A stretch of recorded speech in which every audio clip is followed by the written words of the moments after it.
Hello folks. I am wondering why there's no punishment against the wicked. I'm in my 80s, and for the last 50 years I have seen enormous deterioration in law abiding, in morality, in government integrity, in criminal behavior. It's just crazy. And so I'm wondering why is there no punishment on the wicked anymore? In the old days there was punishment. God would intervene. He intervened with the flood, he intervened with Sodom and Gomorrah, and he intervened with the earth opening up, swallowing the folks that opposed Moses. So God intervened, but now he doesn't seem to even notice. I just wonder about that. I found out that Habakkuk is also wondering about the same thing, because there was disobedience to God in his nation, Israel, and it was very troubling, just like it's troubling to us today. And he says in chapter 1, verse 2, O Lord, how long shall I cry, thou wilt not hear? Even cry out to thee of violence, thou wilt not save.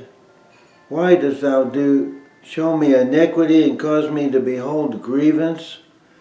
For spoiling and violence are before me, and there are that raise up strife and contention.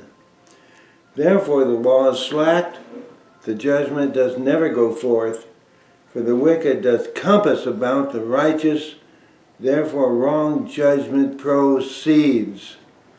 So that sounds pretty familiar. And he was in total agony about this lack of discipline against the wicked. Well, God answered his prayer and showed him what was going to happen. And he showed him that the Babylonians would soon come down and attack Israel and destroy the wicked and kill whole families. And it was just a terrible devastation on Israel. So in chapter 3, verse 2, he says, oh, no. In wrath, remember mercy, mercy. So I think that's kind of similar to what we might be facing. Also, since we're in the last days, I think 2 Thessalonians chapter 2 also speaks to this time. That chapter talks about the falling away that will come before the Lord comes. There's a falling away of morality, falling away of biblical standards, falling away of the truth, falling away from morality all over. So we're observing what the falling away is happening right now with us. Also in chapter 2, verse 11, very interesting verse, it says that God will send on these people strong delusions. I'm a man. If I suddenly decide that I really want to be a woman, or a woman's living inside of me, that God made some kind of mistake and I've got to change myself from being a man to a woman, that's a strong delusion, because there's no evidence or reality involved in that. It's just a fantasy in the head. In a man, every single cell in his body has the masculine chromosomes. And so for a woman too. So we're really very different. If we think that we're the wrong sex all of a sudden, that's a delusion. So we're seeing that. And that is going to happen just before wrath comes. It's interesting that people have a strong delusion. They're honored. They're rewarded. They're considered heroes. And that's very strange. But that's happening today in our society. But God does have a plan.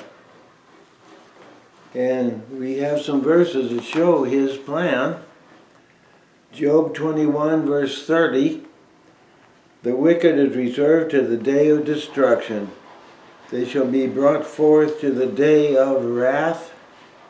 Proverbs 16:4, the Lord has made all things for himself, yea, even the wicked for the day of evil. 2 Peter 2:9, the Lord knoweth how to deliver the godly out of temptation, and to reserve the unjust to the day of judgment to be punished.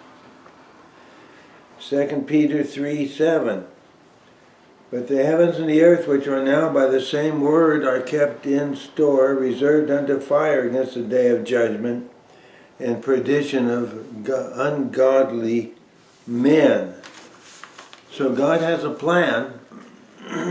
He's reserving the wicked, postponing judgment right now until the day of wrath, which is right around the corner.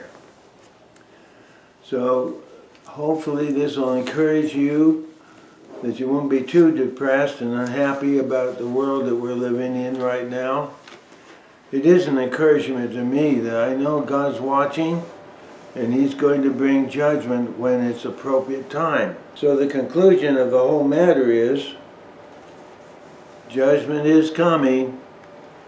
We will not be here. The rapture is a rescue of the folks that love the Lord, rescued out of the time of judgment.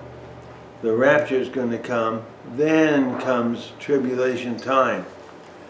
So that's an interesting thing to think about. So be encouraged, don't be too much in discouragement. God's watching and he's going to solve this problem. Well, the Lord bless, and we'll see you next week.